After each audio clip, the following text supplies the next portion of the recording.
రాష్ట్రంలో వ్యవసాయ కార్మికులకు గ్రామీణ కూలీలకు సమగ్ర సంక్షేమ చట్టం అమలు చేయాలని సిపిఐ జాతీయ కార్యవర్గ సభ్యులు పాలకులు ఎన్నికల ముందు ప్రజలకిచ్చిన హామీల అమలు కోసం కృషి చేయాలని, అందులో భాగంగానే వ్యవసాయ కూలీలకు 12,000 రూపాయల భృతి చెల్లించాలని, ఆసరా పెన్షన్ మాదిరిగానే 50 సంవత్సరాలు నిండిన వ్యవసాయ కూలీలకు 6,000 రూపాయల పెన్షన్ ఇవ్వాలని, గ్రామీణ ఉపాధి హామీ కూలీలకు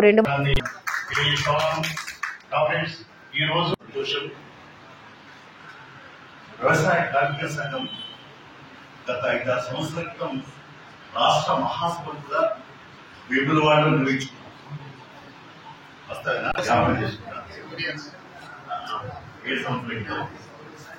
ఈ రోజు మళ్ళీ వేములవాడలోనే ఈ రాజకీయ సభ చేసుకోవడం చాలా సంతోషకరం. వ్యవసాయ కార్మిక రాష్ట్ర నాయకత్వాన్ని, జిల్లా నాయకత్వాన్ని మీ అందరికీ కూడా ఉదయపడినటువంటి పద్ధతిలో అభినందనలు, నమస్కారాలు. ఈ రాజకీయ శిక్షణ శిబిరాలు విజయ్ అంతా కావాలని ఆకర్షిస్తాం. నేడు మరి దేశంలో ఉన్నటువంటి రాజకీయ పరిణామాలు, రాష్ట్ర రాజకీయాలు అవన్నీ కూడా మనకు తెలుసు. అందులో బీపీఎం అంటే అట్టడి వర్గాల ఆకాంక్షల ఆశ, రికార్డే కష్టజీవుల, శ్రమజీవుల హక్కులలో వారికి అండగా ఉండేది, వారికి అడుగడుగున ఆనందించేది, పోరాడేది మరి ఎర్రజెండ వ్యవసాయ కార్మిక. వ్యవసాయ కార్మిక అంటే గ్రామాల్లో ఉండేటువంటి దీనకూలీలు, పేదలు, అలాగే అట్టడి వర్గాలు, లేదా మరి పాలేరులుగా ఉండే గతంలో వ్యవసాయంలో పనిచేసేటువంటి పాలేరు, ఇలాంటి వాళ్ళందరికీ ఇప్పుడు ఈజీఎస్ కూడా జాతీయ గ్రామీణ ఉపాధి పథకంలో పనిచేసేటువంటి కూలీలు కూడా విలీనమైంది. వారి హక్కుల కొరకు పోరాడుతున్నది, పోరాడేది, వారి హక్కుల సాధన కొరకు ఉద్యమించేది, అన్ని రకాల కూడా కేంద్ర రాష్ట్ర ప్రభుత్వాల పైన ఒత్తిడి పెంచేది. మరి అన్ని సంఘాల కంటే అట్టడి వర్గ సంఘం ఏది అని అంటే ప్రజల ఆకాంక్ష సంఘం ఏది అంటే అది బీజేపీలు, వ్యవసాయ కార్మిక సంఘం మాత్రమే అనే విషయాన్ని నేను కూడా ఈ వ్యవసాయ కార్మిక సంఘానికి రాష్ట్ర మరి కార్యవర్గ సభ్యులు ఉమ్మడి రాష్ట్రంలో కూడా పనిచేస్తాను. వ్యవసాయ కార్మిక సంఘం నిధులు, బాధ్యతలు మనం ఒకసారి అందరికీ తెలుసు, అయినా ఒకసారి మననం చేసుకుంటాం.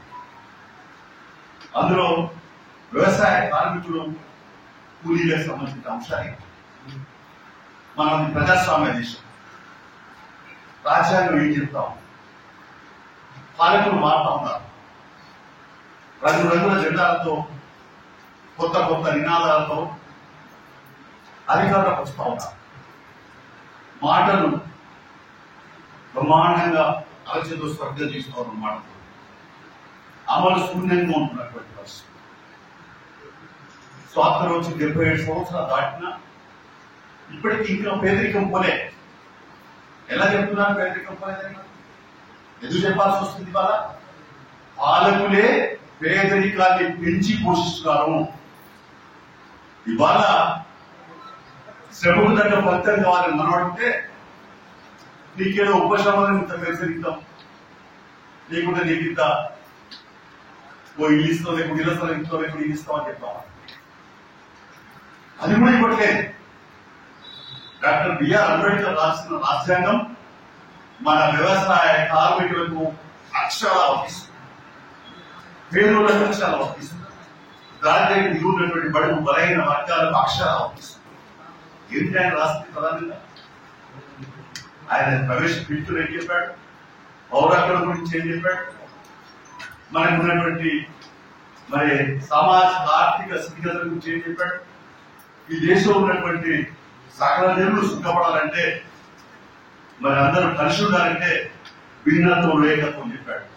వివిధ భాషలు, సంస్కృతులు, సాంప్రదాయాలు, భావాలు, ప్రాంతాలు ఉన్నటువంటి దేశంలో, కులాలు ఇచ్చినటువంటి దేశంలో, మతాలు ఉన్న దేశంలో మరి లౌకిక వ్యవస్థ కావాలి.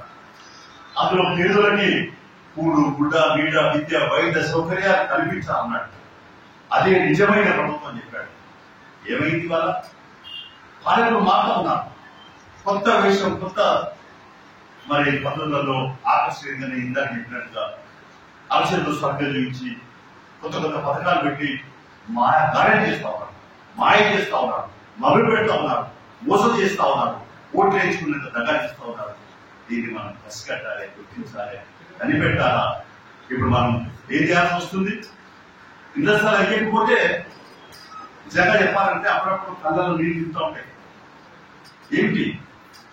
ఒక్కొక్క చోట ప్రభుత్వం చూసుకొని ఆడ గుడిసెలు వేసుకొని ఆ పోలీసులు నిలబడతా ఉంటారు. బట్ పక్కపడి రియల్ ఎస్టేట్ వ్యాపారులు నాదిపోమంటాడు అని వార్త అంటాడు. ఎస్సీలు, బీసీలు, డొక్కాడే వాళ్ళు ఎండలో వెళ్తా ఉన్నారు, వర్షంలో తడుస్తూ ముద్దైతా ఉన్నారు, చలిలో వణుకుతా ఉన్నారు. అలాంటి దుస్థితి ఎందుకు వచ్చింది అంటే ఈ ప్రభుత్వాలు ఏం చేస్తున్నాయి? కళ్ళు లేవా ఈ ప్రభుత్వానికి? దీన్ని రేవంత్ రెడ్డి గారు చెప్తా ఉన్నారు, ఎక్కడెక్కడ వేసుకుంటున్నారు, కూర్చొని వేసుకుంటే మేము ప్రభుత్వం భూమి అసలు భూమి ఇస్తామంటారు. ఎప్పుడు ఇస్తారా మీరు? ఎన్నాళ్ళకి ఇస్తారు? సంవత్సరాల తరబడి మేడిపల్లి అనే భారతదేశ్ గారు జిల్లా సెక్రటరీ వేసిన గుడిసెలు ఇప్పటికీ బహుశా 20 ఏళ్ళు 18 ఏళ్ళు అవుతాయి. ఇప్పటికి కూడా గుడిసెలు ఉన్నాయి కానీ మరి పట్టాసలు రాలేదు, పక్క ఇల్లు రాలేదు. పక్క ఇల్లు రాలేదంటే 20 ఏళ్ళ నుంచే పోరాటం సాగుతుంది. ఇప్పుడు చాలా చోట్ల పేదలను గుడిసెలు వేసుకుని నివసిస్తూ ఉన్నారు. అందుకనే గత టీఆర్ఎస్ ప్రభుత్వం ఇచ్చిన హామీ అమలు చేయలేదు. ఇందులో పేదలకి, గరీబులకి, అలాగే రికార్డు వాళ్ళకు ఆ సమస్యల పరిష్కారం విఫలమై మీకు అధికారం ఇచ్చారు. మీరు ప్రజా పాలన అన్నారు, ప్రజా దర్బారు పెడతా ఉన్నారు. ప్రజా దర్బారు పెట్టండి, ప్రజలకు అందుబాటులో ఉండండి, ప్రజలను తెలుసుకోండి, ఆ ప్రజల చేత ప్రజల కొరకు పరిపాలన సాగించండి. అందులో తక్షణమే నేను అసెంబ్లీ నుండి నేను చెప్తాను, ఇళ్ల స్థలాల సర్టిఫికేట్లకు తక్షణమే పట్టా సర్టిఫికేట్ ఇచ్చి పక్క 2 లక్షలు 5 లక్షలు ఇస్తా ఉన్నారు. తక్షణమే అందరికీ 10 లాభం కూడా ఎక్కడికి పై కానీ ఇవ్వకుండా ఎవరు చుట్టూ